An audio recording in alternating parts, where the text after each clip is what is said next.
नमस्कार, खबरों की खबर में आपका स्वागत है। मैं हूं आपके साथ सुमित अवस्थी। आज हम आपको खबरों की एक ऐसी दुनिया में ले चलेंगे जहां चुनाव पर तनाव है तो सियासी कलाबाजियां भी है, जहां मंदिरों में सुरक्षा में चूक का सवाल है तो दुनिया में भारत का डंका अब क्यों बज रहा है, ये भी आपको तफसील से बताएंगे। लेकिन पहली खबर होगी तिरुपति बालाजी मंदिर में हुए हादसे की, जिसमें 6 श्रद्धालुओं की जान चली गई और उसको लेकर प्रशासन पर 5 सवाल खड़े हुए हैं। दूसरी खबर जिस पर आज हम बात करेंगे वो भी बहुत ही महत्वपूर्ण खबर है। इस खबर में हम आपको यूपी लिए चलेंगे। 47 साल पुराने दंगों पर खुलती फाइल्स को लेकर है कि क्या संभल में अब दोबारा जांच की जा रही है, इसकी जरूरत है या नहीं है। इसके बाद अगली खबर की ओर हम आपको महाराष्ट्र लिए चलेंगे, जहां पर हम बात करेंगे शरद पवार की, उनकी राजनीतिक चाल पर कि ऐसा क्या हुआ कि शरद पवार ने राष्ट्रीय स्वयंसेवक संघ की अब तारीफ कर डाली है। आखिरकार शरद पवार के मन में क्या छिपा हुआ है। और चौथी खबर जिस पर आज हम विस्तार से बात करेंगे, दुनिया ने अब क्यों माना है कि ये भारत का है जमाना।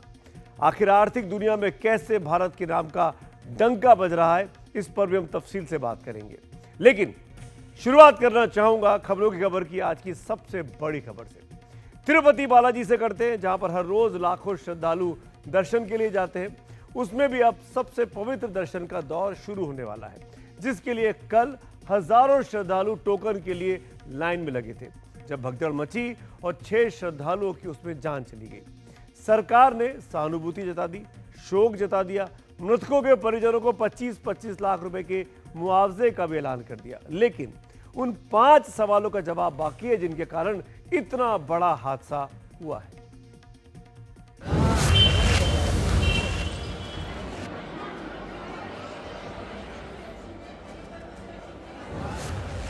भक्ति और आस्था की लाइन लगी थी, बैकुंठ द्वार खुलने वाला था।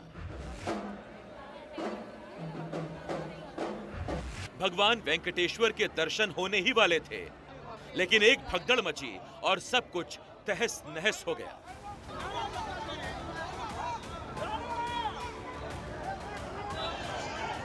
आंध्र प्रदेश के श्री तिरुपति मंदिर में बुधवार को देर रात 9:30 बजे बैकुंठ द्वार दर्शन के लिए टिकट काउंटर पर श्रद्धालुओं की भीड़ लगी थी।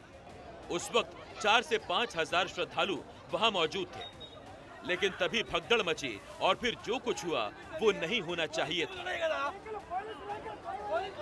उसमें 6 लोगों की जान चली गई और 40 से ज्यादा लोग जख्मी हो गए। ये सरकार मंदिर प्रशासन और पुलिस के बीच समन्वय बनाने में नाकाम रही है और यहाँ की पुलिस केवल विपक्षी नेताओं के खिलाफ केसेस बुक करने में लगी रहती है। ये बहुत महत्वपूर्ण मुद्दा है, लाखों श्रद्धालुओं की आस्था से जुड़ा हुआ मुद्दा है। यही भीड़ थी जिनमें से 6 श्रद्धालु अपनी जान से हाथ धो बैठे।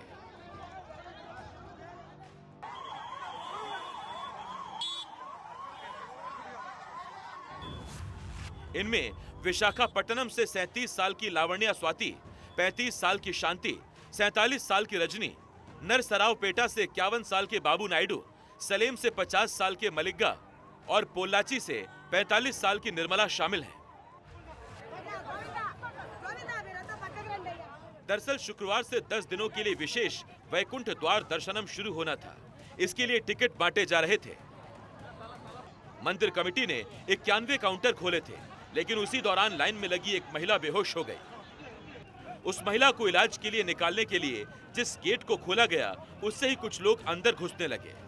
इससे वहां भगदड़ मच गई। अब इतना बड़ा हादसा हो गया तो मुख्यमंत्री चंद्रबाबू नायडू मंदिर में पहुंचे, हालात का जायजा लिया। उधर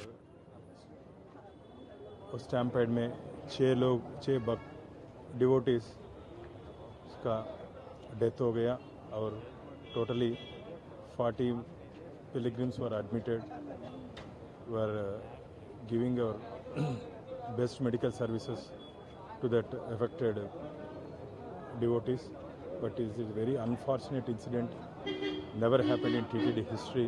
I sincerely request to the devotees to apologize TTD, and we'll have a inquiry in this. Definitely we'll take serious action against them. Tirupati मंदिर बोर्ड ने तो माफी भी मांग ली, लेकिन माफी से आगे कुछ अहम सवाल जरूर उठते हैं। मसलन टिकट के लिए सिर्फ 91 काउंटर ही क्यों थे, जबकि भीड़ बहुत ज्यादा थी? टोकन देने के मामले में बदइंतजामी क्यों की गई? 4000 लोगों को शिफ्ट करने का फैसला किसने लिया? उस समय सुरक्षा के लिए मुकम्मल व्यवस्था क्यों नहीं थी? और सबसे अहम सवाल यह है कि इस हादसे और मौत के लिए जिम्मेदार कौन है? फिलहाल संवेदना का ज्वार उमड़ा हुआ है।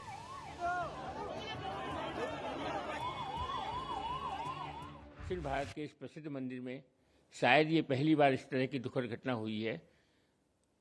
वैकुंठ एकादशी के लिए जो भीड़ इकट्ठित हो गई थी, वहाँ पूरा इंतजाम किया गया था, वहाँ पूरा पुख्ता इंतजाम किया गया था, लेकिन अत्यधिक भीड़ इकट्ठी होने की वजह से इस प्रकार का दुखद हादसा हुआ।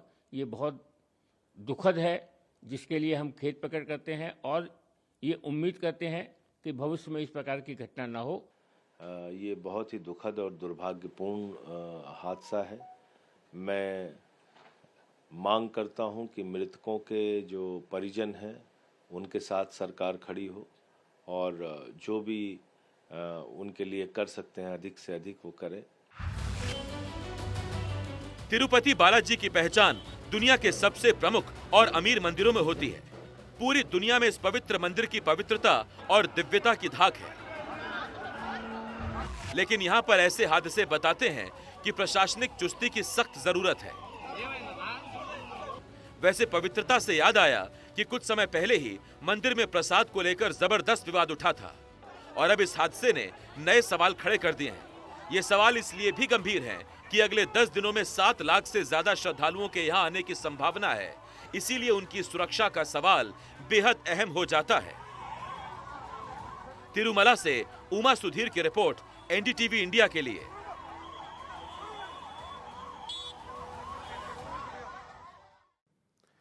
तिरुपति बालाजी मंदिर में करोड़ों श्रद्धालुओं की आस्था है, इसीलिए यहां पर हमेशा ही भक्तों और श्रद्धालुओं का तांता लगा रहता है।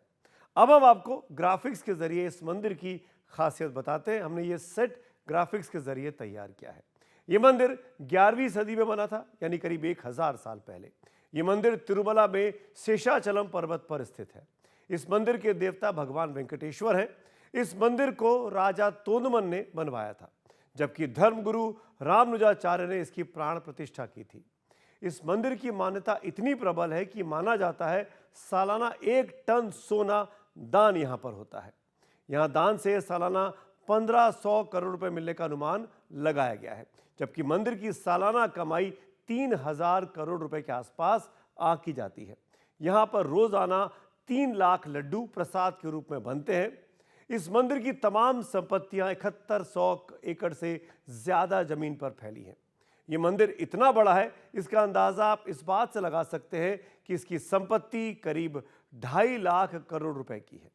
लेकिन जिस मंदिर की इतनी संपत्ति है, वहां भीड़ को नियंत्रित नहीं किया जा सका। अब तक जो जांच में पता चला है उसमें उनको लग रहा है कि जो क्राउड कंट्रोल था, फील्ड लेवल के जो ऑफिसर्स थे, उन्होंने शायद जो कुछ भी करना चाहिए था वो नहीं किया और उसमें कुछ कमी रह गई और इस वजह से ये भगदड़ हो गई।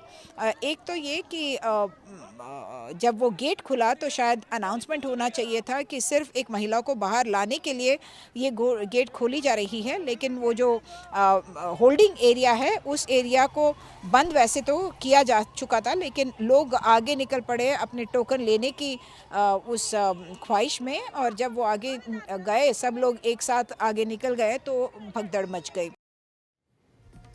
और तिरुपति के इस दर्दनाक हादसे के बाद अब बात करते हैं उत्तर प्रदेश की। उत्तर प्रदेश में आपको संभल लिए चलते हैं। संभल में एक खबर सबसे पहले एनडीटीवी ने दिखाई थी कि पुराने जो दंगे हुए थे उसकी दोबारा जांच शुरू हो सकती है और अब बात लगभग एक कन्फर्म हो गई है। 47 साल पुराने एक दंगे की फाइल अब यूपी में खुलने वाली है। 1978 के संभल के दंगों में 184 हिंदुओं की जान चली गई थी। अब यूपी के गृह विभाग ने उन दंगों की जानकारी मांग ली है। इससे कयास लगाए जा रहे हैं कि सरकार ने 1978 दंगों की दोबारा जांच का मन बना लिया है। हमारी ये खास रिपोर्ट देखिए। 1978 में 184 हिंदुओं को सामूहिक रूप से जला दिया गया था। 184 हिंदुओं को हत्या हुई थी, हिंदुओं की हत्या हुई थी और जलाया भी गया था और 184 हिंदू मारे गए थे वहां। 184। मैं वही तो कह रहा हूं ना, आप उस सच को स्वीकार नहीं करेंगे। वो तारीख थी 16 दिसंबर। सीएम योगी ने विधानसभा में संभल में दंगों का इतिहास गिनाया था। उसके फौरन बाद एनडीटीवी इंडिया ने बताया था कि संभल में दंगों की जांच होगी। एनडीटीवी की खबर पर मुहर लग गई है। योगी सरकार ने संभल प्रशासन से 1978 में हुए दंगों की जांच रिपोर्ट मांगी है। संभल की पुलिस रिपोर्ट की बात मान रही है, लेकिन जांच की बात को भ्रामक बता रही है। ये एक भ्रामक सूचना सोशल मीडिया पे और कई अन्य जगहों पे फैलाई जा रही है कि 1978 में जो सांप्रदायिक दंगे जनपद संभल में, उस जमाने में जनपद मुरादाबाद जो था, संभल कस्बे में हुए थे, उसके बारे में दोबारा जांच कराई जा रही है। इस तरीके का कोई वाकया नहीं है। संभल में 1978 दंगों की जांच को बीजेपी जरूरी बता रही है, तो विपक्ष तत्कालीन जनसंघ की सरकार का हवाला देकर सवाल खड़े कर रहा है। संभल में बहुत कुछ छुपाया गया था। संभल की खुदाई से बहुत सारे तथ्य निकल करके सामने आए हैं और बहुत सारे इतिहास के वो पन्ने खुल गए हैं जिन पन्नों में अत्याचार की, अन्याय की गाथाएं हैं, जिसमें निरपराध लोगों की नरसंहार हैं, हत्याएं हैं। और इन मामलों की जांच किया जाना, दोषियों को सजा दिया जाना और पीड़ितों के जख्मों पर मरहम लगाना, उनको न्याय दिया जाना, यह अभी भी समीचीन है। रामनरेश यादव जी मुख्यमंत्री थे और जनसंघ उसके अलायंस में थी। मरहूम कल्याण सिंह जी मिनिस्टर थे। आज के बिहार के जो हमारे गवर्नर हैं आरिफ मोहम्मद खान, वो उस जमाने में मिनिस्टर थे। 1978 में अगर हिंदुओं के साथ कोई जुल्म हुआ तो आज ये भाजपा के जो नेता अभी भी हैं, तो क्यों खामोश थे? विधान परिषद में मैंने दरअसल 17 दिसंबर को बीजेपी के एमएलसी श्रीचंद शर्मा ने विधान परिषद में संभल दंगे का मुद्दा उठाया था और सदन के सभापति से दंगे की दोबारा जांच कराए जाने की मांग की थी। जब संभल का विषय सामने आया तो वो चीज में निकल के आई, तो हमने मांग की है माननीय मुख्यमंत्री जी से, अपने सरकार से मांग की है अपने सदन के माध्यम से। और मैं धन्यवाद देना चाहूंगा अपने विधानसभा के विधान परिषद के सभापति जी और माननीय मुख्यमंत्री जी को कि उन्होंने उस पर जांच तलब की है और ज्वाइंट कमेटी प्रशासन की और पुलिस की बनी है जो इस पर जांच करेगी। 1978 में जब ये दंगे हुए थे संभल में, तब तो जनसंघ की सरकार थी ना, जनता पार्टी की सरकार थी ना। यही लोग तो जो आज जांच कराने जा रहे हैं सत्ता में थे। कांग्रेस विपक्ष में थी 78 में, उसने मांग की थी जुडिशियल जांच की, क्यों नहीं मानी गई थी? आज भी हम कहते हैं जुडिशियल जांच कराओ सन 78। 1978 में संभल में होली जलाने पर दोनों समुदायों में तनाव था। उसी समय अफवाह उड़ी कि एक दुकानदार ने दूसरे समुदाय के शख्स को मार दिया है। इसके बाद दंगे शुरू हो गए। दंगे के बीच कारोबारी बनवारी लाल ने दुकानदारों को अपने साले मुरारी लाल की कोठी में छिपाया था। कारोबारी बनवारी लाल को बहुत बेरहमी से मारा गया था। एक वैश्य जिसने सबको उधार दे रखा था पैसा, और उस बात को मानता था कि साहब मैं तो सबको पैसा देता हूं, मेरे यहां तो सब व्यवसाय के साथ जुड़े हुए हैं। अगल बगल के हिंदू दंगा होने के बाद उनके घर में इकट्ठे होते हैं। इकट्ठा होने के बाद उनको घेर लिया जाता है। घेरने के बाद वो बोलते हैं भाई आप हमें क्यों घेर रहे हैं? कहा जाता है नहीं, क्योंकि तुम इन हाथों से पैसा मांगोगे, इसलिए उनके हाथ काटे जाते हैं, फिर उनके पैर काटे जाते हैं और फिर उनका गला रेंद करके हत्या होती है। ये लोग सौहार्द की बात करते हैं, शर्म नहीं आती इन लोगों को सौहार्द के बारे में चर्चा करने की। 1978 में दंगों के 2 महीने तक शहर में कर्फ्यू लगा रहा। उस वक्त जनता पार्टी की सरकार थी। रामनरेश यादव मुख्यमंत्री थे। इस केस में 48 लोगों को आरोपी बनाया गया था, लेकिन सबूत नहीं मिलने पर 2010 में सभी आरोपियों को बरी कर दिया गया। एनडीटीवी इंडिया की रिपोर्ट। दिल्ली में आम आदमी पार्टी और कांग्रेस के बीच एक तरफ तल्खी बढ़ती जा रही है तो दूसरी तरफ विपक्ष के इंडिया ब्लॉक के तमाम राजनीतिक दल आप के पक्ष में इस वक्त दिखाई दे रहे हैं। अखिलेश यादव और ममता बनर्जी के बाद अब उद्धव ठाकरे की शिवसेना का रुख भी केजरीवाल के समर्थन में दिखाई दे रहा है। इससे कांग्रेस और अलग थलग पड़ती दिखाई दे रही है।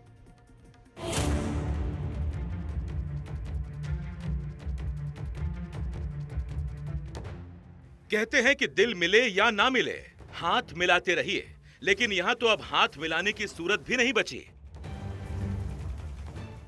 कहां तो बीजेपी और एनडीए के जवाब में इंडिया ब्लॉक बना था, लेकिन दिल्ली में ही इंडिया ब्लॉक बंट गया है। बल्कि सहयोगियों का रास्ता सबसे बड़े दल कांग्रेस की तरफ नहीं, बल्कि आम आदमी पार्टी की तरफ जा रहा है। ताजा मामला उद्धव ठाकरे की शिवसेना का है, जो केजरीवाल का स्तुति गान कर रहा है। दिल्ली सरकार ने यानी केजरीवाल सरकार ने जो काम किया है पिछले 10 सालों से हो, या उन्होंने जो स्कूलों के बारे में हो, शिक्षा व्यवस्था हो, स्वास्थ्य व्यवस्था हो, काफ़ी अच्छा काम किया है। पूरी दुनिया में उनकी बातें अच्छी होती रहती है, और अगर दिल्ली वासियों की सेवा करनी हो तो फिर एक बार केजरीवाल सरकार जरूरी है वहाँ। हमने बार बार कहा है कि कांग्रेस बड़ी पार्टी है देश में, दिल्ली में आप बड़ी पार्टी, लेकिन दिल्ली में आम आदमी पार्टी केजरीवाल जी की ताकत सबसे ज्यादा है, और माहौल ये है कि दिल्ली में आम आदमी पार्टी चुनाव जीत रही है और अच्छे मार्जिन से जीत रही है। इंडिया ब्लॉक में कांग्रेस सबसे बड़ी पार्टी है, लेकिन दिल्ली में वो बिल्कुल अलग थलग पड़ गई है। कांग्रेस ने आप के खिलाफ मोर्चा खोला तो सबसे पहले ममता बनर्जी की पार्टी आप के साथ खड़ी हो गई। ममता की पार्टी के नेता का बयान सुनिए। देखिए, इसके बारे में हमारा टॉप लीडरशिप ममता जी और जो नेशनल लीडर्स है वो फाइनली जो डिसीजन होगा अनाउंस करेंगे। It's too early to comment. आप हमारा दोस्त पार्टी है। अरविंद केजरीवाल जी ममता जी को रेस्पेक्ट करता है और ममता जी अरविंद केजरीवाल को पसंद करता है, और हम लोग चाहते हैं दिल्ली में भाजपा हार जाए और फिर से जो स्थिति है, जो गवर्नमेंट है, वो फिर से पावर में आ जाए। टीएमसी के बाद समाजवादी पार्टी ने भी साफ कर दिया कि दिल्ली में उसकी पसंद आप है, कांग्रेस नहीं। बल्कि अखिलेश यादव तो केजरीवाल के लिए वोट भी मांगने वाले हैं। और अब उद्धव ठाकरे के बेटे आदित्य ठाकरे के रुख से साफ लगता है कि दिल्ली में उनकी पार्टी भी आपके साथ खड़ी होगी। इन दोनों के बीच बिहार में लालू यादव की पार्टी ना इधर से बोल रही है ना उधर से, बल्कि तेजस्वी यादव ने तो इंडिया ब्लॉक का वजूद ही मिट्टी में मिला दिया। टूटा हुआ नजर आ रहा है कांग्रेस दिल्ली चुनाव में तो पहले से तय था। इंडिया अलायंस जो है वो लोकसभा के लिए, और बिहार में जहाँ तक बात की जाए हम लोग तो शुरू से साथ थे। यहाँ पे दिल्ली जा रहे हैं आपका प्रचार करने के लिए। अभी हम लोगों ने डिसाइड नहीं किया पार्टी ने कि हम लोग वहाँ चुनाव लड़ेंगे कि नहीं लड़ेंगे, सर आप बहुत अच्छे और बाद में हम लोग देखेंगे कि बीजेपी विरोध और सुविधा की राजनीति कांग्रेस और आप को साथ ले आई थी, लेकिन सत्ता की राजनीति ने रास्ते अलग कर दिए। जब केजरीवाल जेल गए तो कांग्रेस उनके पक्ष में थी। जब राहुल गांधी की लोकसभा सदस्यता गई तब केजरीवाल राहुल के पक्ष में थे। बल्कि कांग्रेस के लिए मुश्किल हालात तो महाराष्ट्र से उसके नेता पृथ्वीराज चव्हाण ने भी पैदा कर दिए, जिन्होंने केजरीवाल की तरफदारी की। दिल्ली चुनाव बहुत अहम चुनाव है। मैं समझता हूँ शायद वहाँ केजरीवाल जीत जाएंगे। कांग्रेस भी फ्रेम में है, कांग्रेस भी चुनाव लड़ेगी। अच्छा होता अगर कांग्रेस और आपका अगर गठबंधन होता, लेकिन शायद वो नहीं होते दिख रहा है। तो अभी मैं यहाँ बैठ के शायद दिल्ली में क्या हो रहा है उसके बारे में ज्यादा कहना मुश्किल होगा। महाराष्ट्र से कांग्रेस को केजरीवाल में दोस्त दिखता है, लेकिन दिल्ली कांग्रेस की आंखों में केजरीवाल की पार्टी किसी कांटे की तरह चुभती है। केजरीवाल की पार्टी के उदय के साथ ही कांग्रेस दिल्ली में अस्त हो गई। केजरीवाल ने ही 15 साल तक मुख्यमंत्री रही शीला दीक्षित को हरा दिया था, लेकिन उसी कांग्रेस का राजनीतिक संकट ऐसा था कि 2013 में बीजेपी विरोध के नाम पर केजरीवाल का समर्थन लिया, लेकिन 49 दिनों में ही केजरीवाल ने कांग्रेस से नाराजगी के बीच इस्तीफा दे दिया। उसके बाद दो विधानसभा चुनाव हुए, जिसमें कांग्रेस 0 से 1 इंच आगे नहीं बढ़ पाई। इसीलिए दिल्ली कांग्रेस के नेताओं का विरोध बीजेपी से भी ज्यादा आप और उसकी सरकार से दिखता है। प्रधानमंत्री निवास हो, मुख्यमंत्री निवास हो, प्रधानमंत्री निवास का जवाब प्रधानमंत्री दें। वो क्या बना है क्या नहीं बना वो दिल्ली का मसला नहीं है।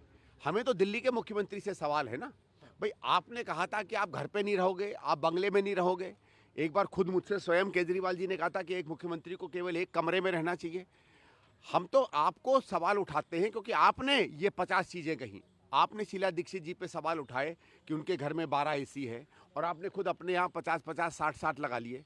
तो हम आपसे कहते हैं कि जो आदमी औरों पे उंगली उठाता है, याद रखिए वो 4 उंगलियां उस पर भी आती हैं और इस आदमी में तो 4 क्या 10 उंगलियां अपने में आ रही हैं। दिल्ली में मुकाबला कांग्रेस का सिर्फ आम आदमी पार्टी से है। उनको बीजेपी दिख ही नहीं रही, उनको परवेश वर्मा काला धन बांटते हुए दिख ही नहीं रहे, उनको परवेश वर्मा एमसीसी के वायलेशंस करते हुए नई स्कीम इस टाइम पे अनाउंस करते हुए दिख ही नहीं रहे।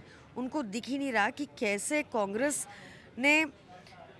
कांग्रेस कैसे चुप है कि इतनी भारी तादाद में वोटर एडिशन, वोटर डिलीशन हो रहा है। और भाजपा, ये कौन लोग हैं जो समरी रिवीजन प्रोसेस क्लोज होने के बाद इतनी भारी संख्या में एप्लीकेशंस डाले। ऑब्जेक्टर्स कह रहे हैं कि उन्होंने एप्लीकेशंस डाली ही नहीं, पर कांग्रेस को ये दिख नहीं रहा। कांग्रेस को सिर्फ आम आदमी पार्टी दिख रही है कंटेस्ट करने के लिए। तो साफ कर दें, सीधे बोलें कि वो अलायंस के साथ हैं भाजपा में दिल्ली में। दरअसल दिल्ली की जनता इस वक्त बीजेपी, आप और कांग्रेस के त्रिकोण में फंसी है, लेकिन कांग्रेस अपने विपक्षी गठबंधन में ही एक कोने में अलग थलग होती दिख रही है। दिल्ली कांग्रेस भले केजरीवाल के खिलाफ मुखर दिखती है, लेकिन कांग्रेस आलाकमान ने मौन धारण कर रखा है। एनडीटीवी इंडिया की रिपोर्ट। तो दिल्ली में तो विधानसभा चुनाव की तैयारी चल रही है, वहीं बीजेपी में संगठन का चुनाव भी इन दिनों चल रहा है। जिला अध्यक्षों के चुनाव तमाम राज्यों में भी चल रहे हैं, जिसके बाद प्रदेश अध्यक्ष चुने जाएंगे। कुछ राज्यों में बड़े आराम से चुनावी प्रक्रिया पूरी हो रही है, तो कहीं कहीं पर तनाव भी देखने को मिल रहा है। प्रदेश स्तर पर बीजेपी संगठन में चुनावों के बाद आखिर में राष्ट्रीय अध्यक्ष का चुनाव भी होना है। जेपी नड्डा का कार्यकाल पूरा हो रहा है। सवाल है कि आखिरकार कौन बनेगा बीजेपी का नया अध्यक्ष। जेपी नड्डा ये मोदी सरकार में स्वास्थ्य मंत्री हैं। ये राज्यसभा में सदन के नेता हैं और ये दुनिया की सबसे बड़ी राजनीतिक पार्टी बीजेपी के राष्ट्रीय अध्यक्ष भी हैं। जिम्मेदारी के तिहरे पदों पर बैठे जेपी नड्डा की जगह अब सवाल उठ रहा है कि कौन होगा बीजेपी का अगला राष्ट्रीय अध्यक्ष। इसके लिए पहले प्रदेशों में अध्यक्ष तय किए जाएंगे और उससे पहले जिला अध्यक्ष, जिसके लिए चुनावी प्रक्रिया तेज हो गई है। बिहार में बीजेपी के संगठन चुनाव की प्रक्रिया करीब करीब पूरी हो चुकी है। ज्यादातर जिला अध्यक्ष और ब्लॉक अध्यक्ष को आम सहमति से चुन लिया गया है। 70% जगहों पर पुराने जिला एवं मंडल अध्यक्ष द्वारा चुने गए हैं और बाकी 30% जगहों पर नए उम्मीदवारों को मौका दिया गया है। खबरों के मुताबिक दिलीप जायसवाल प्रदेश अध्यक्ष बने रह सकते हैं। 14 करोड़ की आबादी में हमारे 60 लाख प्राथमिक सदस्य हैं, 1,36,000 सक्रिय सदस्य हैं। इतना बड़ा स्टेट है और 1422 हमारे मंडल हैं। तो अगर 1422 मंडल, अगर विरोध आता है तब तो और अच्छी बात है। इसका मतलब है कि संगठन हमारा जीवित है। हम तो चाहते हैं कि 2-4 जगह से लोग का खबर आना चाहिए कि भाई ये मंडल अध्यक्ष जो बन गया, ये मंडल अध्यक्ष बनना चाहिए। तब तो उस दिन मेरा मन खुश हो जाएगा कि इसका मतलब है कि संगठन पूरा जीवित तरीके से जो है अपना चयन कर रही है। इस वक्त राज्यों के जिला अध्यक्ष से लेकर कई अन्य पदों के लिए चुनाव की प्रक्रिया चल रही है। संगठन चुनाव के तहत बीजेपी जिला अध्यक्षों का चयन ठीक उसी तरह करेगी जैसे लोकसभा और विधानसभा चुनाव में प्रत्याशी चुने जाते हैं। उत्तर प्रदेश में बीजेपी संगठन के चुनाव प्रक्रिया में जिला अध्यक्ष पद के लिए नामांकन शुरू हो गया है। जिला अध्यक्ष पद के लिए 10 जनवरी तक कोई भी कार्यकर्ता नामांकन कर सकता है। उत्तर प्रदेश में 75 जिला अध्यक्ष और 23 महानगर अध्यक्षों का चुनाव होगा। बीजेपी नेतृत्व की कोशिश है कि जिला स्तर पर संगठन के चुनाव आम सहमति के आधार पर हो जाए। 15 जनवरी तक प्रक्रिया पूरी होने की संभावना है। टोटल 98 जिलाध्यक्षों का और महानगर अध्यक्षों का जो चुनाव है उसकी प्रक्रिया चल रही है और वो प्रक्रिया कल तक पूरी हो जाएगी। फिर नाम आ जाएंगे राज्य इकाई में लखनऊ और लखनऊ आने के बाद जो प्रदेश नेतृत्व है वो बैठ करके तय करेगा कि जिलों के अध्यक्ष और महानगर अध्यक्ष कौन होंगे। तो संभव है कि अगले एक हफ्ते में ये नामों की घोषणा हो जाएगी और फिर जो सबसे बड़ा नाम होगा वो प्रदेश अध्यक्ष का होगा, वो केंद्रीय नेतृत्व के पास जाएगा और वो तय करेगा। लेकिन मध्य प्रदेश में बीजेपी के भीतर सियासी पारा चढ़ा हुआ है और अब मामला खींचातानी तक पहुंच गया है। एनडीटीवी को सूत्रों से मिली जानकारी के मुताबिक जिला अध्यक्षों के चुनाव में 4 साल से ज्यादा समय वाले अध्यक्ष रिपीट नहीं होंगे। जिन अध्यक्षों को 1.5 साल से कम वक्त मिला है, मौका मिल सकता है। उनका नाम फाइनल होगा जिनके लिए कोई विरोध ना हो। 3 नामों का पैनल मेरिट के आधार पर। महिला SC/ST प्रतिनिधित्व का ध्यान। 60 संगठनात्मक जिलों में 12 से 16 महिला अध्यक्ष बन सकती हैं। सूत्र बता रहे हैं कि भोपाल, जबलपुर, इंदौर, ग्वालियर जैसे बड़े शहरों में मतभेद की वजह से नाम होल्ड पर हैं, तो वहीं कांग्रेस ने इस प्रक्रिया पर सवाल उठाए हैं। अभी 1-2 दिन बाद वरिष्ठ चर्चा होगी, उसके बाद एक तय होगा। इंतजार तो होता ही हर चीज का, इंतजार जितना अच्छा हो उतना मीठा होता है। मैं तो सागरे जिले में रहता हूँ तो इसके बारे में वहीं का बता सकता हूँ, अभी कोई चर्चा नहीं हुई। चुनाव के नाम पर एक जो है नकली प्रक्रिया चल रही है कि चुनाव पर्चियों से होता है। जगह जगह से जो है सांसदों से, विधायकों से पर्चियाँ मांगी जा रही हैं और उसको चुनाव का नाम दिया जा रहा है और उसके बाद फिर जिले से भोपाल, भोपाल से दिल्ली, दिल्ली से भोपाल, भोपाल से जिला, ये यात्रा चल रही है। बात की जा रही है कि हम चुनाव, डेमोक्रेटिक पार्टी, लोकतांत्रिक मूल्यों में सबसे ज़्यादा आस्था, क्या ये लोकतंत्र है? और ये लोकतांत्रिक तरीके से चुनाव हो रहे हैं। बोलो ना कि हम जो है चयन कर रहे हैं और नॉमिनेट कर रहे हैं लोगों को। उम्मीद है कि फरवरी तक बीजेपी को नया राष्ट्रीय अध्यक्छ भी मिल जाएगा। और आगे बढ़ने से पहले आपके साथ एक दिलचस्प फैक्ट साझा करने जा रहा हूं। क्या आप जानते हैं दुनिया में सिर्फ 49 देश ऐसे हैं जिनकी आबादी 3 करोड़ से ज्यादा है? और क्या आप जानते हैं अकेले भारत से बाहर रहने वाले भारतवंशियों की आबादी 3,54,21,987 है। यानी हम कह सकते हैं कि प्रवासी भारतीयों की संख्या को एक देश मान लें तो ये देश दुनिया के 146 देशों से भी बड़ा होगा। भुवनेश्वर में प्रवासी भारतीय सम्मेलन चल रहा है, जहां आज प्रधानमंत्री नरेंद्र मोदी ने कहा कि भारत से बाहर रहने वाले ये भारतवंशी दरअसल भारत के राष्ट्रदूत हैं और ये चाहे जहां भी रहें इनके दिल में भारत ही धड़कता है।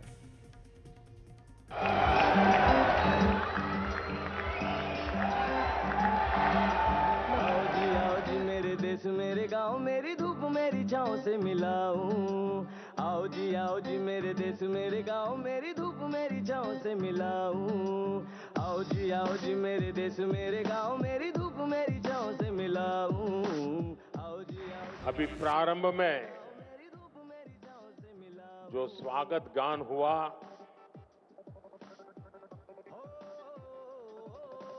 मुझे पूरा विश्वास है कि ये स्वागत गान भविष्य में भी दुनिया में जहां जहां भारतीय समुदाय के कार्यक्रम होंगे उसमें जरूर उसको बार बार बजाया जाएगा। आओ जी मेरे देश मेरे गांव, मेरी धूप मेरी छांव से मिलाऊं। प्रधानमंत्री मोदी जब प्रवासी भारतीय सम्मेलन में ये कह रहे हैं कि दुनिया में जहां जहां भारतीय समुदाय के कार्यक्रम हो, इस गीत को जरूर और बार बार सुनाया जाए, तो पहले यही देख लीजिए कि प्रवासी भारतीयों का वर्चस्व कैसे बढ़ता जा रहा है। दुनिया भर में कुल मिलाकर 3,54,21,987 प्रवासी भारतीय हैं। इनमें NRI यानी दुनिया भर के देशों में रह रहे भारतीय नागरिकों की तादाद 1,58,50,612 है, जबकि पूरी दुनिया में 1,95,71,375 लोग ऐसे हैं जो दूसरे देशों के नागरिक जरूर बन गए, लेकिन वो भारतीय मूल के हैं।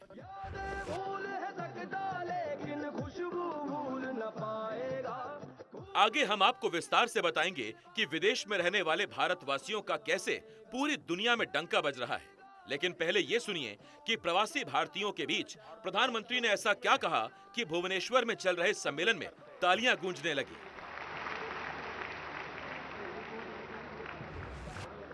Bharat made in India fighter jet बना रहा है,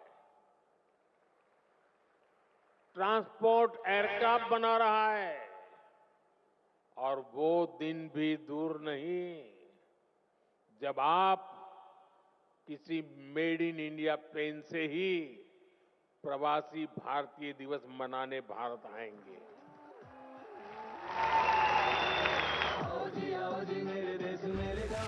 प्रवासी भारतीय सम्मेलन में भाग लेने के लिए 70 देशों के 3000 से ज्यादा प्रतिनिधि ओडिशा पहुंचे हुए हैं। प्रधानमंत्री ने सभी लोगों का इस बात के लिए धन्यवाद किया कि उनकी वजह से देश का नाम पूरी दुनिया में ऊंचा हो रहा है।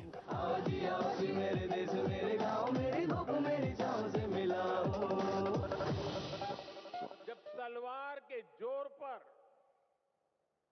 साम्राज्य बढ़ाने का दौर था, तब हमारे सम्राट अशोक ने यहां शांति का रास्ता चुना था।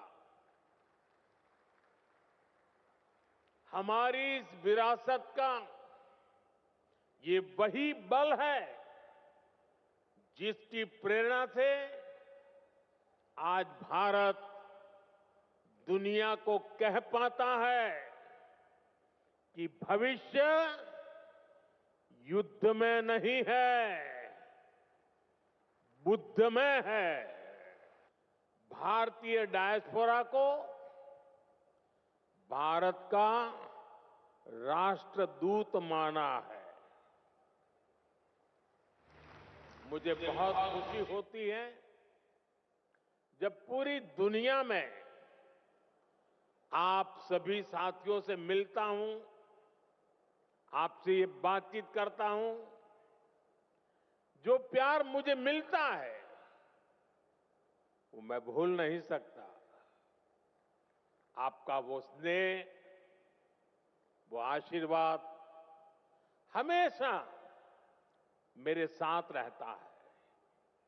साथियों, आज मैं आप सभी का व्यक्तिगत तौर पर आपका आभार व्यक्त करना चाहता हूं।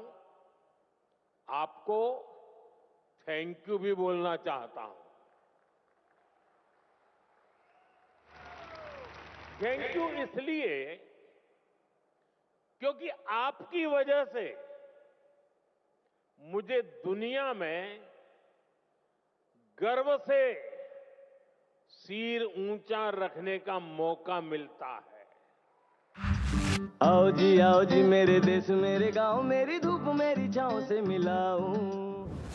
प्रधानमंत्री मोदी ने कहा कि आज भारत रिन्यूएबल एनर्जी से लेकर aviation ecosystem, electric mobility, metro और बुलेट ट्रेन तक तरक्की के नए प्रतिमान गढ़ रहा है।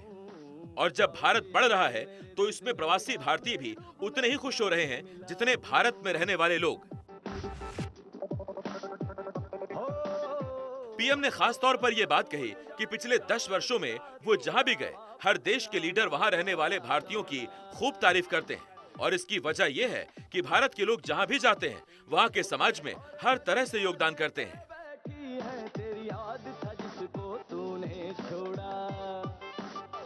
हम जहां जाते हैं वहां के रूल्स, वहां के ट्रेडिशंस की रिस्पेक्ट करते हैं। हम पूरी ईमानदारी से उस देश की, उस सोसाइटी की सेवा करते हैं। वहां की ग्रोथ और प्रॉस्पेरिटी में कंट्रीब्यूट करते हैं। और इन सब के साथ ही हमारे दिल में भारत भी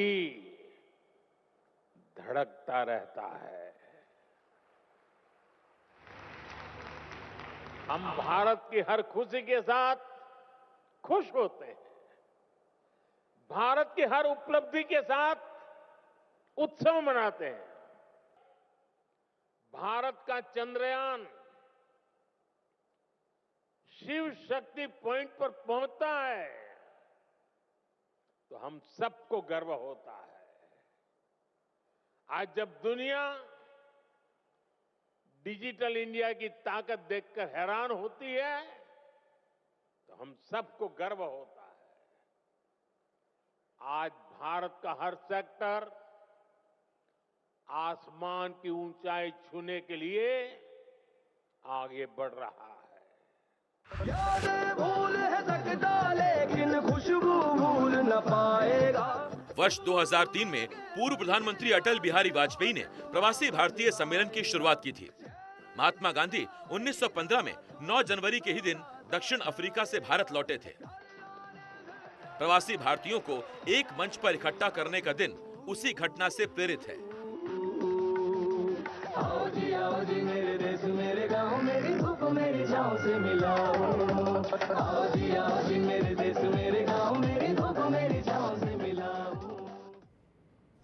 प्रधानमंत्री मोदी की बात पर ध्यान दीजिए। उन्होंने कहा, भारतवासियों की खासियत है जहां भी जाते हैं वहां सामाजिक, आर्थिक और सांस्कृतिक योगदान में हिस्सेदार बन जाते हैं। इस बात को एक उदाहरण से समझिए। उदाहरण अमेरिका का है। अमेरिका में 4.4% महत्वपूर्ण पदों पर आज ऐसे लोग काबिज हैं जिनका रिश्ता भारत से है। यही नहीं, भारत से जुड़े लोग अमेरिकी खजाने में $300 बिलियन का योगदान करते हैं। 16 मशहूर कंपनियों के सीईओ भी भारतीय मूल के लोग ही हैं। अमेरिका में 72 यूनिकॉर्न स्टार्टअप का नेतृत्व भारतवंशियों के हाथ में है। इतना ही नहीं, अमेरिका में 60% होटलों के मालिक भारतीय मूल के लोग हैं। विदेशों में रहने वाले भारतीय अपने देश की अर्थव्यवस्था में भी बड़ा योगदान करते हैं। आज खुद प्रधानमंत्री ने भी कहा कि प्रवासी भारतीय अपनी मेहनत की जिस कमाई को भारत भेजते हैं वो दुनिया में सबसे ऊपर है। आप आज भी भारत की ग्रोथ में शानदार कंट्रीब्यूशन कर रहे हैं।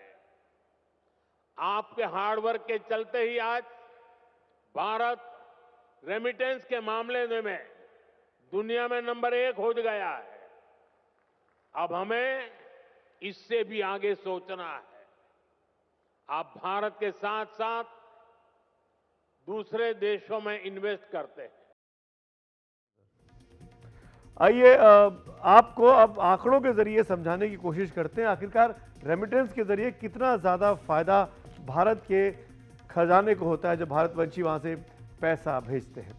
बारी बारी से आपको आंकड़े जरिए दिखाने की कोशिश करते हैं क्या होता है।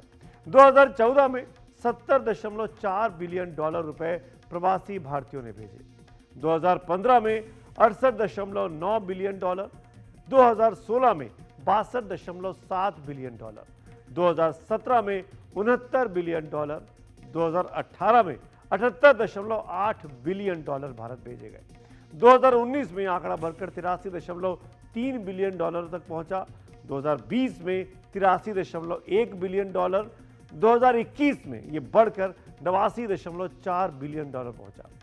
2022 में 111.2 बिलियन डॉलर ये आंकड़ा पहुंच गया और 2023 में आते आते 119.5 बिलियन डॉलर यहां पर भेजे गए। यानी आप देख सकते हैं कि किस तरीके से रेमिटेंस के जरिए जो भारतवंशी बाहर रहते हैं और भारत में पैसा भेजते हैं वो अमाउंट किस तरीके से बढ़ता जा रहा है। आप अगर देश के बाहर कहीं भी जाते हैं तो जहां भी अपने देश का आप नुमाइंदगी करते हैं दुनिया के देशों में, अगर भारत के लोगों ने अपनी एक अलग छाप छोड़ रखी है तो इसकी भी कोई वजह होगी। भारत के लोगों का टैलेंट, उनका स्किल, उनकी मेहनत कुछ तो है जो उन्हें सबसे ज़्यादा मौका देती है। अगर ऐसा है तो 140 करोड़ भारतवासियों के लिए उत्साह बढ़ाने वाली बात है। आपको विदेश मंत्री जयशंकर का ये बयान सुनना चाहिए। I still recall some time ago an observation by a famous Indian badminton player, P.V. Sindhu, on why Prime Minister Modi is a youth icon. She summed it up as his attitude, which moved the nation from chalta hai to badal sakta hai to hoga kaise nahi. Indeed, it is this very spirit which has driven our achievements in recent years. तो बात भारतवंशियों की चल रही है, प्रवासी भारतीय दिवस की चल रही है, तो कुछ और महत्वपूर्ण आंकड़े अब आपके सामने रखना चाहता हूं। दुनिया बदल रही है और चुनौतियां भी बदल रही हैं। वर्ल्ड इकोनॉमिक फोरम में भविष्य के जॉब को लेकर एक रिपोर्ट पेश की गई।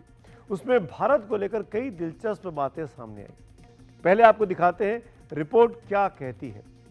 रिपोर्ट कहती है कि आने वाले दिनों में इन सेक्टर्स में जॉब की संभावना बढ़ने वाली है।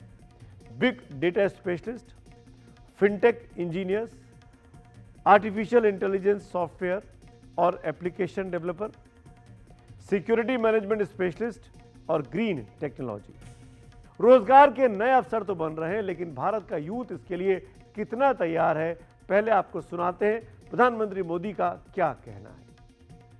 आने वाले कई दशकों तक भारत दुनिया का सबसे यंग और स्किल्ड पॉपुलेशन वाला देश बना रहेगा।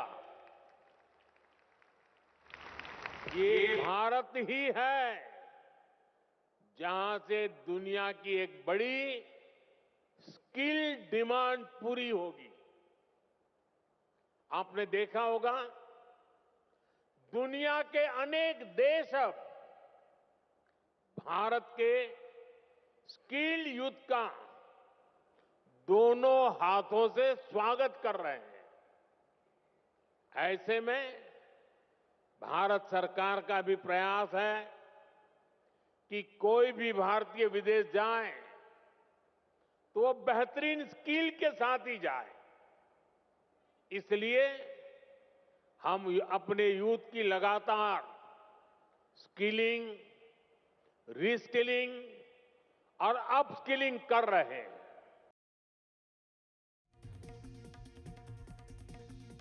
आखिर भारत का युवा ही क्यों, हम ऐसा दावा कैसे कर सकते हैं कि जो नए अवसर आ रहे हैं उनके लिए भारत का युवा ही सबसे फिट है। दरअसल ये दावा हमारा नहीं है, ये बात भी उसी रिपोर्ट में कही गई है जो वर्ल्ड इकोनॉमिक फोरम में पेश की गई। आपके सामने हम कुछ आंकड़े रखते हैं जिससे सारी तस्वीर साफ हो जाएगी। पहले एआई के इस्तेमाल की बात करते हैं। दुनिया में 88% के मुकाबले भारत में 96% कंपनियां एआई का इस्तेमाल कर रही हैं। इसी तरह कोर स्किल के मामले में हम दुनिया को टक्कर दे रहे हैं। कोर स्किल मतलब सीखने, मैनेज करने, कम्युनिकेट करने जैसे बेसिक स्किल्स। अनुमान है कि 2023 तक कोर स्किल के मामले में 38% भारतीय कामगार तैयार होंगे, जबकि ग्लोबल आंकड़ा 39% का है, यानी भारत कहीं से कम नहीं है। इसी तरह भारत में 35% कंपनियां सेमीकंडक्टर का इस्तेमाल कर रही हैं, जबकि दुनिया का औसत 20% है। 21% भारतीय कंपनियां क्वांटम और एन्क्रिप्शन तकनीक अपनाने पर विचार कर रही हैं, जबकि उसका ग्लोबल आंकड़ा सिर्फ 12% है। रिपोर्ट कहती है कि भारत 67% नई प्रतिभाओं को मौका दे सकता है, जबकि दुनिया में इसका प्रतिशत सिर्फ 47 है। इतना ही नहीं, बिना डिग्री यानी सिर्फ स्किल के आधार पर नौकरी देना हो तो भारत 30% युवाओं को नौकरी दे सकता है, जबकि वैश्विक स्तर पर इसका आंकड़ा सिर्फ 19% है। यानी हर मामले में भारत दुनिया से आगे ही चलता हुआ दिखाई देता है आने वाले वक्त में। खबरों के खबर में इसी पॉजिटिव नोट पर एक छोटा सा ब्रेक ले रहे हैं, लेकिन बुलेटिन जारी है, जाइएगा मत, तुरंत लौट के आते हैं।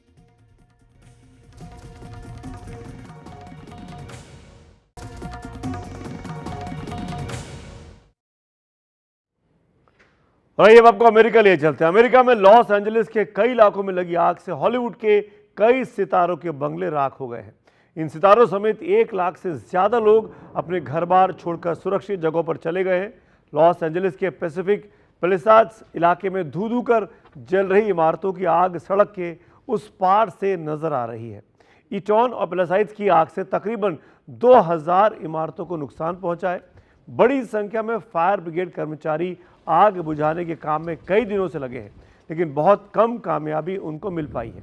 रात में जलती इमारतें 20 किलोमीटर दूर से भी दिखाई देती हैं। इस इलाके के 6-7 स्कूल या तो बर्बाद हो गए हैं या उनको बहुत बड़ा नुकसान पहुंचा है। हॉलीवुड के कई फिल्मों में नजर आने वाला पैलिसाड्स चार्टर हाई स्कूल भी इनमें से एक है। 1976 की डरावनी फिल्म कैरी और टीवी सीरीज टीन वुल्फ में भी यह स्कूल नजर आया था, जो अब जल चुका है।